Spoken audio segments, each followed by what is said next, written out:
Bonjour et bienvenue dans l'émission de voyance. Christophe, votre voyant, répond à toutes vos questions. Il s'appuie pour cela sur les tarots et sur son étonnante faculté d'intuition. Qu'est-ce que je voulais vous dire? Oui, pour faire un petit point sur le mois de mai, parce que le mois de mai c'est un vrai gruyère cette année. Bien évidemment, les jours fériés, il n'y aura pas d'émission. Également, le 9 mai, il n'y aura pas d'émission. 8, 9, 10, le 8 mai férié, le 10 mai férié. Et le 9, nous le déclarons également férié. Voilà. Donc, dites-le vous, mais par exemple, mercredi 2, il y aura une émission, jeudi 3, etc., etc. Il y aura une émission. Voilà. Et ça, c'est pour que vous notiez dans vos tablettes, bien évidemment. Qu'est-ce que je voulais vous dire d'autre? Bah écoutez, c'est tout. C'est tout. Je vais tout de suite commencer par la question de Gigi. Gigi, bonjour. Christian accepte l'hospitalisation pour son addiction à l'alcool. Est-ce que cela va bien se passer? Quelle bonne chose.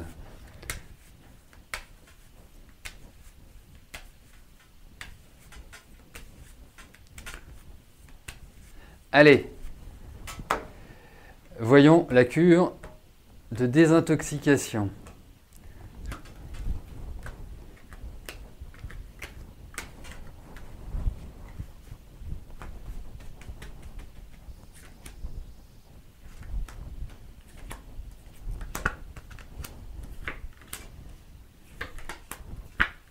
Oui, bah c'est une bonne idée. Hein.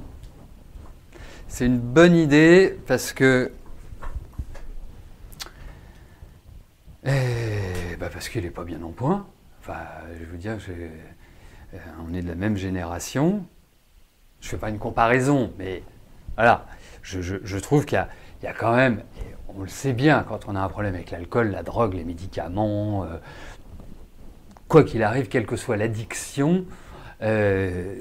ça n'arrange pas le corps, hein, premièrement. Mais ce qui est clair, c'est que ça va lui faire du bien. Mais il y a quand même un travail de longue haleine, hein, il faut quand même se le dire. C'est pas, voilà, c'est une très bonne chose déjà psychologiquement qu'il entreprenne cette démarche par lui-même. Ça, je trouve ça génial. Ça vraiment, on peut que saluer, mais effectivement, il faudra aussi un accompagnement psychologique. Il n'y a pas que le sevrage, il n'y a pas que le fait de ne plus prendre d'alcool, parce qu'il y a une fragilité chez Christian. Il y a beaucoup de choses qu'il faut travailler. C'est pas simplement ça. Faut bien évidemment travailler sur l'origine. Moi, je trouve qu'il y a beaucoup de peur chez lui. Il y a beaucoup de choses qui ne sont pas digérées. C'est plus profond que juste un problème d'alcool. Vous voyez, c'est bien de s'occuper de ça et ce sera productif. Mais si on ne s'occupe pas de toute cette anxiété qu'il a intérieurement, de toute cette peur, de toute cette violence qu'il a en lui, ce sera compliqué. Voilà. Donc, pour moi, je ne vous dis pas ça, je vous dis pas ça pour vous miner le moral, bien évidemment. Je vous dis ça juste, voilà, pour vous alerter. En tout cas, c'est pas simplement le fait de l'alcool. Il y a plein d'autres choses qu'il faut régler. Et elles sont importantes parce que c'est lié à l'enfance, c'est très vieux, c'est pas quelque chose voilà, qui est sorti comme ça. Je sais pas, il s'est fait larguer il y a quelques années, il l'a pas supporté. Mais en tout cas, dites-vous une chose, moi je trouve ça génial, mais vraiment génial. Cette prise en main, je pense qu'on aura l'occasion d'en reparler, c'est le début.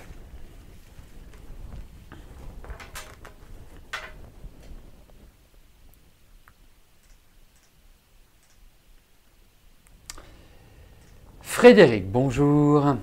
Depuis quelques mois, vous êtes monté en compétences en communication. Vous comptez continuer pour parfaire vos compétences graphiques. Vous auriez aimé savoir si je vous vois trouver un emploi qui vous plaît.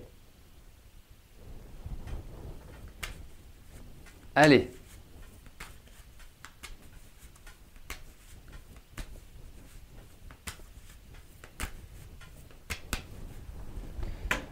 Donc, vous voyons pour votre travail, tout simplement.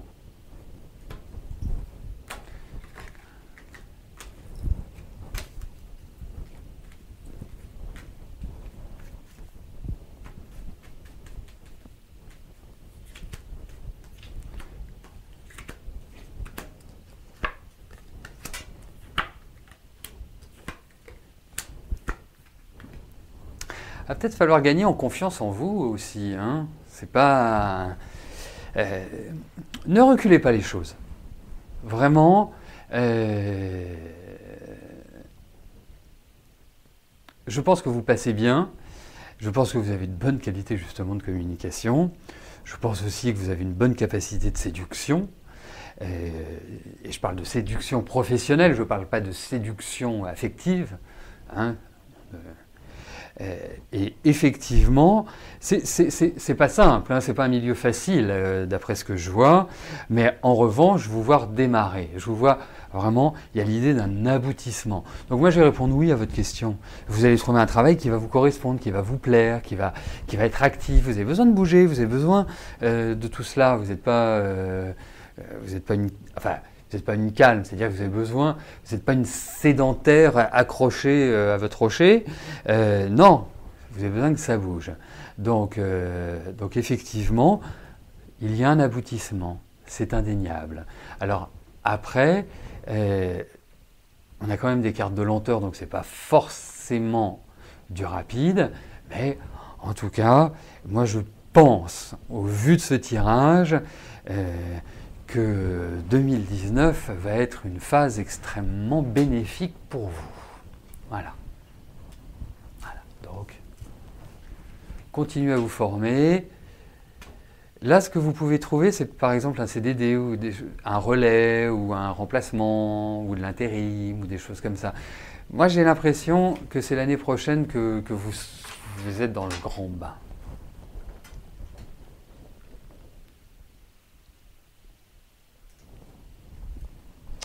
Jean-Claude, bonjour.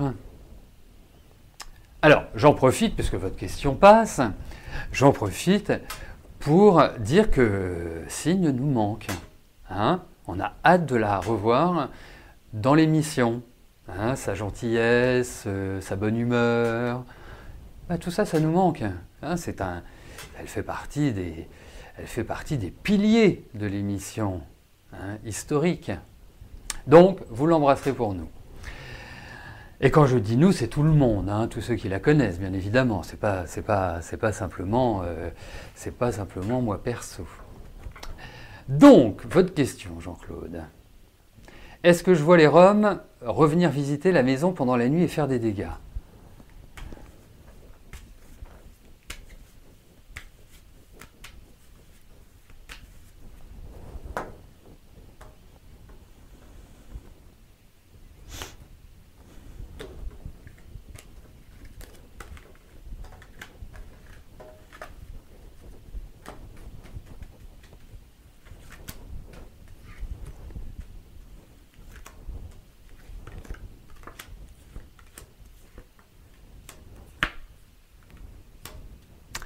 Alors, écoutez, je pense qu'il y a des chances qu'il y ait d'autres visites. Alors, c'est pas la peine de sortir le fusil, hein. Pas non plus que vous vous retrouviez en prison, qui après va s'occuper de Signe, vous voyez, hein. Mais effectivement, il y a quand même des choses qui ressortent comme si voilà, il allait y avoir encore des problèmes, effectivement. Il y a cette idée-là qui ressort.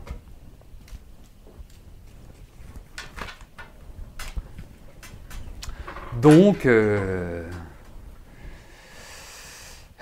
sais pas, prenez un gros chien, hein, un berger allemand, un pitbull, qu'est-ce qu'il y a d'autre comme chiens qui sont impressionnants, un teckel, il faut vraiment... Andrea, bonjour. Est-ce que je vois une construction à long terme avec votre compagnon ?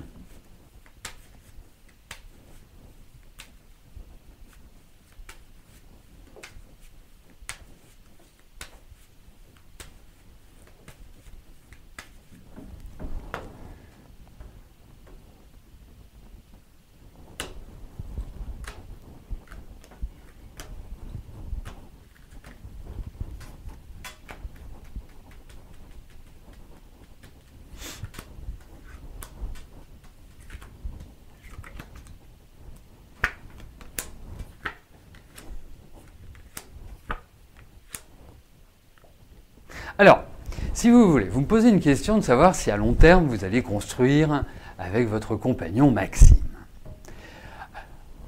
C'est tout le mal que je vous souhaite déjà, ça ne sert à rien à voir avec les cartes, mais en revanche, moi je trouve qu'il y a des petits hics dans votre relation. Je trouve qu'il y a des choses qui, quelque part, comme si vous n'étiez pas forcément sur la même longueur d'onde. Hein, c'est l'impression que j'ai. Et donc cela peut créer des troubles dans votre relation. Et ce qui est important dans un couple, c'est quoi? C'est la communication. C'est capital. Vous avez ce besoin-là. Je pense que vous êtes une femme mûre malgré votre jeune âge. Hein, je pense que vous avez quand même bien les pieds sur terre. Niveau d'exigence aussi important. Voilà, c'est carré. Je pense que c'est carré avec vous. Hein. Mais en même temps, parce que là, je suis en train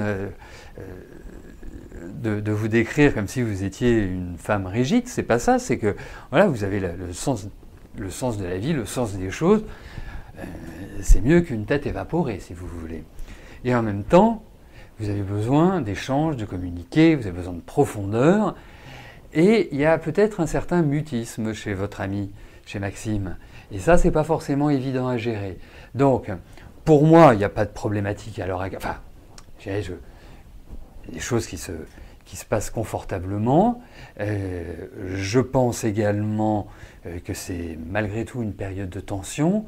Donc, essayez de retrouver une unité, parce qu'elle ne l'est pas à l'heure actuelle. Donc forcément, s'il n'y a pas d'unité dans un couple, qu'est-ce qui se passe? Il ne se passe rien. Hein, c'est-à-dire que ça devient un couple, et puis surtout à votre âge. Hein, vous auriez 70, 80 ans, je vous dirais, bon, ok, voilà, c'est l'usure du temps. Mais à 24 ans, 25 ans, 24 ans, c'est pas forcément ça. Donc ça peut pas être ça. Enfin, on peut pas être usé à 24 ou 25 ans. Moi-même qui ai le double de votre âge, je ne me sens pas usé. Donc, pour moi, il faut redonner un second souffle à votre relation. Autrement, ça va dans le mur. Voilà. Schématiquement, c'est ça. Enfin, quand je dis ça va dans le mur, ça veut dire que vous rencontrerez des désaccords. Je souhaite vraiment me tromper sur toute l'interprétation que je vous ai donnée, mais il y a quand même une source d'instabilité au niveau de la relation. Voilà, Andrea.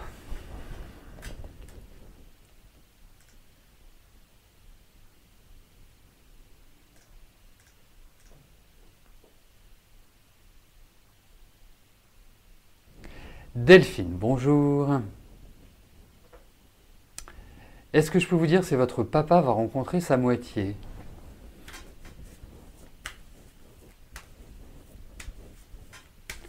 Allez.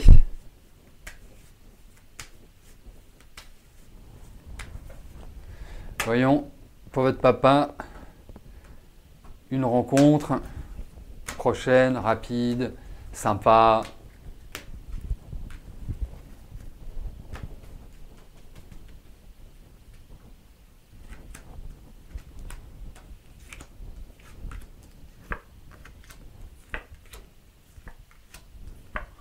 Il aime quand même bien avoir sa tranquillité, votre papa. Hein. Il aime bien avoir son petit coin à lui. Il lui faut pas non plus une femme qui soit un peu pot de colle. Hein. Je pense pas qu'il supporterait très longtemps. Hein. Il est convivial, il est tout ce qu'on veut, il peut être sympa, mais c'est un affectif quand même. Il faut quand même le dire. Hein. Sous ses airs, il y a une sensibilité, il y a quelque chose de très, je dirais presque quelque chose de féminin. Hein. Je trouve ça... voilà, il y a une polarité qui est quand même bien présente. Alors, il va rencontrer quelqu'un. C'est peut-être pas forcément tout de suite, c'est pas forcément rapide, mais il y a de l'amour. Et il a quand même une certaine appréhension par rapport à ça. Pourtant, je pense que c'est quelqu'un qui passe très bien. Enfin, on peut passer de très bons moments avec lui. Vraiment. Donc, quelque part, voilà, ça va être récompensé. Je pense que c'est quelqu'un de sa génération. Hein. J'ai cette impression-là. Hein, en tout cas, j'allais dire, il y a une jeunesse qui ressort. Alors vous allez vous dire, il me dit que c'est quelqu'un de sa génération et la jeunesse ressort. Parce que je trouve que votre papa, il a quand même, voilà, il a pas les deux pieds dans le même sabot. Donc c'est pour ça que je vous parle ainsi. Mais il y a une rencontre. Oui, oui, oui. Et je pense que c'est partager des choses ensemble et c'est pas forcément être sous le même toit.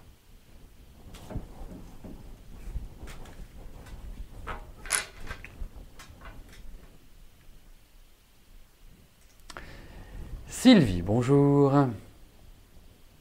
Votre mari et vous-même êtes au chômage, lui depuis plus d'1 an et vous depuis mars 2018. Vous avez parlé d'un projet pour reprendre un commerce en province tout en sachant que vous n'avez pas d'apport personnel. Vous aimeriez savoir si je ressens ce projet faisable et viable dans le temps.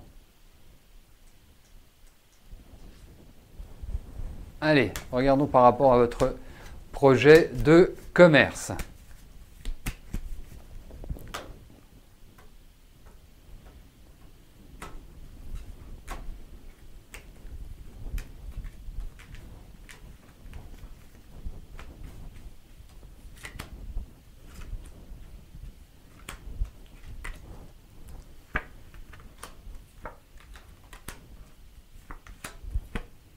Écoutez, pour moi, c'est un projet qui, à l'heure actuelle, n'est pas bien ficelé. Alors vous allez me dire, oui, mais on est au début, on est juste... Parfait. Je pense qu'il faut vraiment, parce que l'envie est là, et effectivement, j'ai l'impression que ça se bouscule un petit peu dans votre tête, dans le sens où vous n'êtes pas forcément, quelque part, dans une assurance totale. Vous allez entamer des discussions. Alors, je vous dis juste une chose. Si vous envisagez, par exemple, de reprendre une franchise, par exemple, ou quelque chose comme ça, méfiez-vous. Alors, pourquoi je vous dis de vous méfier?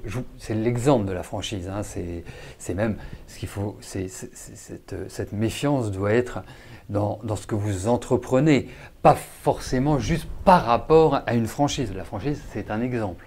Hein, parce que vous pourriez tomber sur des personnes mal intentionnées et qui vous... Vous savez, il y a une chose qui est formidable quand on prépare un business plan. C'est sous un programme où il n'y a que des carrés, des calculs, des chiffres et autres.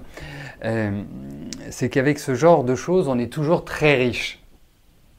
Hein, donc, fiez-vous à votre instinct, fiez-vous à votre intuition. Ne vous fiez pas à ce que... Enfin, fiez-vous bien évidemment à ce qu'on vous dit, mais allez le vérifier. Ne prenez pas les choses comme étant argent comptant.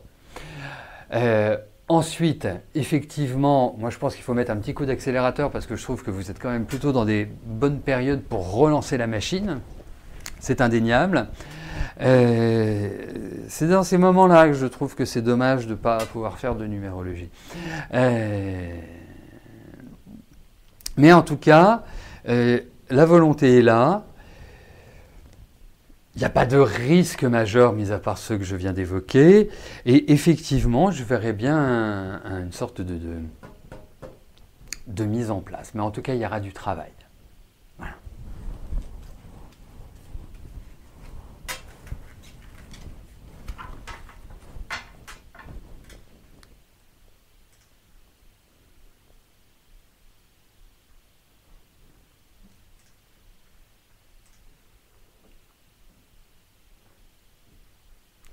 Christine, bonjour. Vous êtes inquiète pour l'autonomie d'Arlette, faudra-t-il qu'elle soit placée en maison de retraite?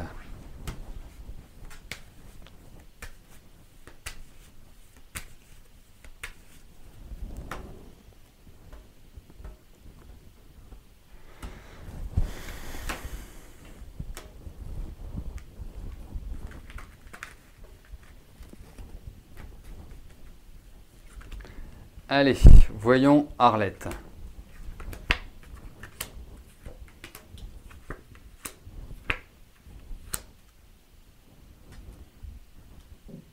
Bon, ce qui est souvent le cas, hein, c'est qu'il n'y a pas de volonté de vouloir partir.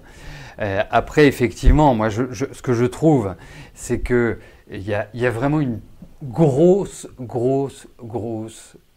perte d'autonomie depuis une bonne année. Vous voyez, je trouve que, voilà, grosse année même, hein, même un peu plus qu'un an.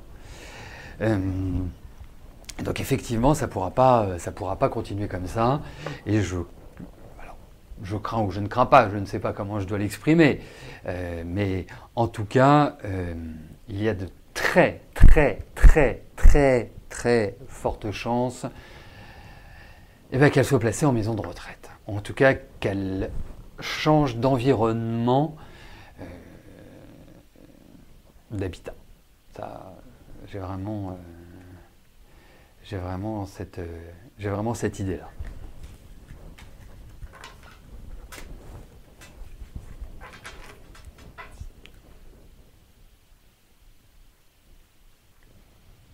Nicole, bonjour. Ah, je crois que c'était moi que vous appeliez mon petit ange d'amour. Je me suis dit quand même, devant tout le monde, dévoiler notre vie privée comme ça, c'était osé. Mais non, il s'agit de Noélie. Donc votre petite fille, va-t-elle venir avec vous au mariage de votre cousin en juin?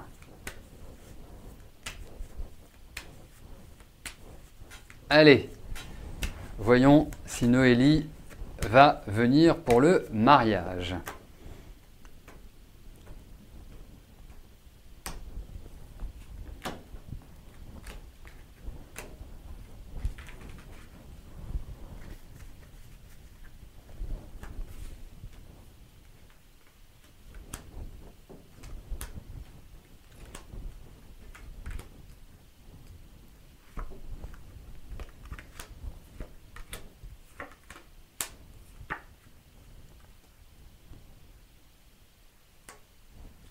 Écoutez, j'ai l'impression que oui, mais que ça va se décider en dernière minute, parce que c'est comme s'il y avait un peu des histoires à couteau tiré par rapport à cette décision, alors que, bonne question, la comtesse, pourquoi elle n'irait pas? Voilà. Hein, mais, pour moi, oui, elle viendra. Elle ira. Voilà. Donc elle vous accompagnera, en fait, Nicole.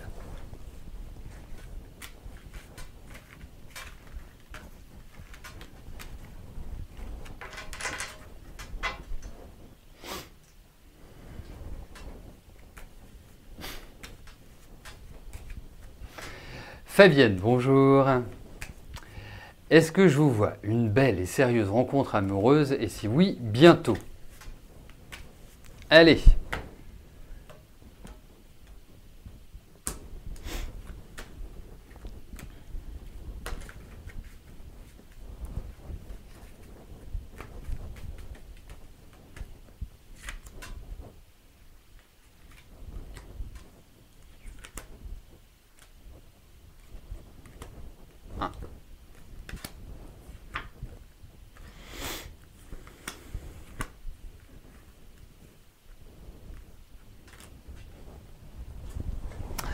Alors bientôt, non.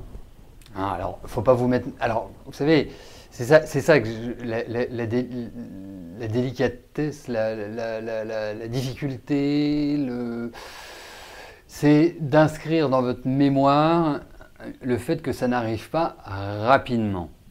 Mais effectivement, il faut balayer cela. Hein, c'est hyper important. Pourquoi? Parce que si vous commencez à vous dire, de toute façon, Christophe m'a dit que ça n'arrivera pas rapidement, vous allez botter en touche très facilement. Mais je trouve que vous n'êtes pas dans une période qui est extraordinaire à l'heure actuelle. Je trouve que, voilà, dites-vous que pour moi, les rencontres que vous pouvez faire, parce qu'on parlait d'une rencontre sérieuse, une rencontre qui vous permet de dépasser le cadre de l'aventure. Pour moi, pour l'instant, c'est plutôt l'idée d'aventure que l'idée de consolidation et de se dire, tiens, voilà, j'ai quelqu'un à temps plein. Vous voyez, hein, c'est pas je dirais, ça me paraît pas être forcément l'indication actuelle. Voilà. Mais... Et je dis bien actuelle, pas dans un an, pas... Je pense que ça va venir, il va arriver. Je pense que c'est quelqu'un qui a une bonne situation, quelqu'un qui est installé, je dirais, confortablement dans la vie. Mais voilà, c'est lent. Il y a juste ça. Voilà, bah, l'essentiel c'est que vous le rencontriez. Hein, que vous le rencontriez. L'essentiel c'est que vous le croisiez. Voilà. Bon. Eh bien écoutez, nous arrivons au terme de notre émission. Je vous souhaite à tous une excellente fin de journée et je vous donne rendez-vous demain pour notre dernière émission de la semaine. D'ici là, portez-vous bien et je vous dis à plus tard. Merci, bye bye.